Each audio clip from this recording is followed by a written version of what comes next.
રાજકોટ ગ્રામ્ય cyber crime પોલીસે આંતરરાષ્ટ્રીય સાયબર ફ્રોડ કરતી ગેંગનો પર્દાફાશ કરી મુખ્ય સૂત્રધારને દિલ્હી ખાતેથી ઝડપી પાડ્યો છે.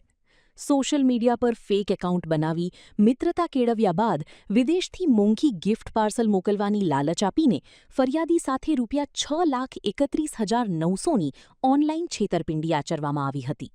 દિલ્હી એરપોર્ટના કર્મચારી તરીકે ઓળખ આપી વિવિધ ચાર્જના નામે આ રકમ પડાવવામાં આવી હતી. રાજકોટ જિલ્લા પોલીસ વડા વિજયસિંહ ગુર્જરના માર્ગદર્શન હેઠળ પોલીસે આ ગુનામાં અગાઉ 3 આરોપીઓની અટકાયત કરી હતી. જે બાદ મુખ્ય સૂત્રધાર એવા નાઇજીરિયાના વતની ફર્ડિનાન્ડ ઉર્ફે માઝીની દિલ્હીના મહરૂલી વિસ્તારમાંથી ટેકનિકલ સર્વેલન્સ અને સ્થાનિક પોલીસના સહયોગથી ધરપકડ કરવામાં આવી છે. પોલીસે આંતરરાષ્ટ્રીય સાયબર સિન્ડિકેટનો પર્દાફાશ કરી આગળની કાયદેસરની કાર્યવાહી હાથ ધરી છે. રાજકોટ ગ્રામ્ય જિલ્લામાં ગિફ્ટનો લાલચ આપીને અને લોકો સાથે છેતરપિંડી કરવાનો એક બનાવ બન્યો હતો, જેમાં ફરિયાદી જસદણના હતા.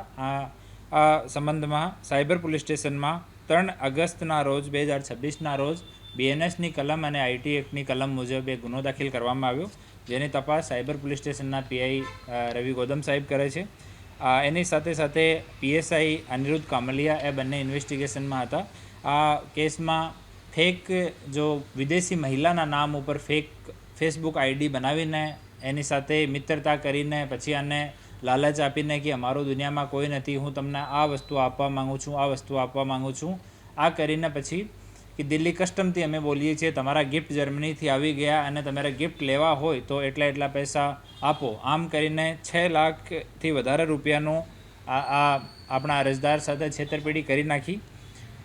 આ ફેક્ટ્સ ઉપર રાજકોટ રેન્જ DIG સાહેબ નિલિપ સાહેબના માર્ગદર્શનમાં અમારી ટીમ આગળ ઇન્વેસ્ટિગેશન કરતી હતી. એમાં 3 આરોપીઓ પહેલાં અટક કરવામાં આવેલા છે. આમાં એન્જલ છે, આ ઘાનાની રહેવાસી છે, ડેનિસ તંજાનિયાનો રહેવાસી છે અને જોસેફ વેલેન્ટાઇન સાઉથ સુડાનનો રહેવાસી છે. 3 આરોપીઓનો ધરપકડ થઈ હતી. એની ટ્રેવલ હિસ્ટ્રીની, એના પાસપોર્ટ્સની, બીજા દેશની કોઈ નાગરિકતા ધરાવે છે કે કેમ, આમ તમામ વસ્તુઓની તપાસ હાલ ચાલુ છે. આ ક્રમમાં જો ATMથી પૈસા ઉપાડતો હતો એના સ્ક્રિપ્ટ તૈયાર કરતો હતો. આ લોકોનો એમ એવો છે કે એ કોઈ માણસનું કેરેક્ટર ડિસાઇડ કરે. આ કેરેક્ટર ડિસાઇડ કરીને કે આ માણસ સવારથી સાંજ સુધી શું કરી શકે, આ હિસાબથી જો ભોગ બનનાર હોય એની સાથે વાત કરતા હોય કે હું જેમ કે એક માણસ ના ફોટો લઈ લીધા, એના સવારમાં કોઈ એરપોર્ટ ઉપર ગયો તો એના વિડીયો ડાઉનલોડ કરી લીધા, પછી ફરિયાદી સાથે એમ જ વાત કરે કે હું એરપોર્ટ આવ્યો છું અને ઇન્ટેન્શનલી ફરિયાદીને વિશ્વાસમાં લેવા માટે એ લોકો વિડીયો મોકલતા હોય છે. તો આ કામ કરવાવાળો એક ફર્ડિનાન્ડ ઉર્ફે માજી આ નાઇજીરિયાનો રહેવાસી છે અને 2014થી આ ભારતમાં રહે છે. હાલ દિલ્હીમાં મહેરોલીમાં ત્યાં નિવાસ કરે છે અને મૂળ કામ આ ફ્રોડનો છે. આ મેડિકલ વિઝા ઉપર 2014માં અહીંયા આવ્યો હતો અને ત્યારથી અહીંયા છે. હાર્ટનું કંઈ મેડિકલ સર્ટિફિકેટ લઈને એના ઉપર આ મેડિકલ વિઝો લીધો હતો. મેડિકલ વિઝો પણ એક્સપાયર થઈ ગયો. એનો પાસપોર્ટ રિકવર થયો છે. એની પાસેથી 4 મોબાઈલ ફોન રિકવર થયા છે, 1 લેપટોપ, 3 સિમ, એક passport, pen drive, wifi receiver અને રોકડ રકમ ₹20,900 એટલો મુદ્દામાલ એની પાસેથી રિકવર થયો છે. એક ફોન જ્યારે આને ડિટેન કરવા માટે ટીમ ત્યાં પહોંચી, PSI અનિરુદ્ધ કામલિયા અને એની ટીમ, ત્યારે એક ફોનનો ફોર્મેટ કર્યો. આ ફોનને અને બીજા ફોન્સને અમે લોકો FSLમાં મોકલી દીધા છે અને એનો ઇન્વેસ્ટિગેશન કર્યા પછી આગળ અમે લોકો વધવાના છીએ. આનો મૂળ કામ જે છે ને આ પૈસા વિડ્રો કરવાનો હતો અને સ્ક્રિપ્ટ તૈયાર કરીને અને જે બીજી છોકરીઓ છે એની ગર્લફ્રેન્ડ હતી, પહેલાં જો અરેસ્ટ કરી હતી આ એન્જલ, એની એક્સ ગર્લફ્રેન્ડ છે. આ માર્ચમાં બંનેનો બ્રેકઅપ થઈ ગયો. એ બંને મળીને આ કામ એ લોકો કરતા હતા અને આ સોફ્ટવેરથી પાર્સલના ફોટોગ્રાફ પણ તૈયાર કરતો હતો. જેમ કે આપણે જસદણવાળો આપણો ભોગ બનનાર છે તો એનું નામ, એનો સરનામો પૂરો લખીને એક વ્યવસ્થિત પાર્સલ લખીને એનો ફોટો પાડીને મોકલતા હતા કે અમે દિલ્હી કસ્ટમથી બોલીએ છીએ, તમારો આ પાર્સલ આવ્યો છે, આમ વેલ્યુએબલ સામાન છે, તાકી માણસને કોઈ આના ઉપર ડાઉટ નહીં જાય કે એ લોકો છેતરપિંડી કરનાર છે. તો આ હિસાબથી હાલ સુધીમાં 4 લોકો અટક થયા છે. આના જો બેંક અકાઉન્ટ્સ છે એની અને આના પાસપોર્ટની અને ટ્રેવલ હિસ્ટ્રીની બધી તપાસ હાલ ચાલુ છે. આમાં જે પ્રોગ્રેસ થશે એના વિષયમાં આપને ઓફિશિયલી અમે લોકો માહિતગાર કરવાના છીએ.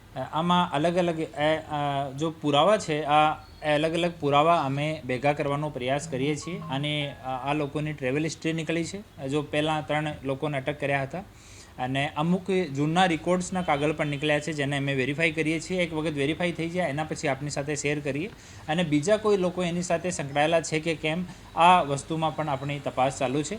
અને આનો ઇન્ટ્રોગેશન જોઈન્ટ ઇન્ટ્રોગેશન પણ અલગ અલગ આપણી દેશની એજન્સીઓ દ્વારા કરવામાં આવ્યો છે.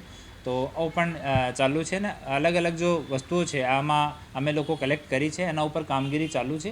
એકવાર આ કામગીરી કન્ક્લુઝન પર પહોંચે તો આપને ઓફિશિયલી અમે લોકો જાણ કરીએ. હા, આમાં બેંક જો હોલ્ડર્સ છે એના નામ અમારી પાસે આવી ગયા. આ લોકોની અમે ભૂમિકાની તપાસ કરી રહ્યા છીએ કે ખાલી મ્યુલ અકાઉન્ટ પ્રોવાઈડર જ છે કે આનો કોઈ એક્ટિવ રોલ પણ છે. આ ચકાસણી કરી રહ્યા છીએ. એકવાર આ થઈ જાય એના પછી આપણે એના વિષયમાં જાણ કરીશું. આનો કોઈ ચારોચારનો કોઈ ગુનાહિત ઇતિહાસ નથી અને આપણા દેશમાં કોઈ ગુનાહિત ઇતિહાસ નથી. ઓર બાકી અમે લોકો ચકાસણી કરી રહ્યા છીએ.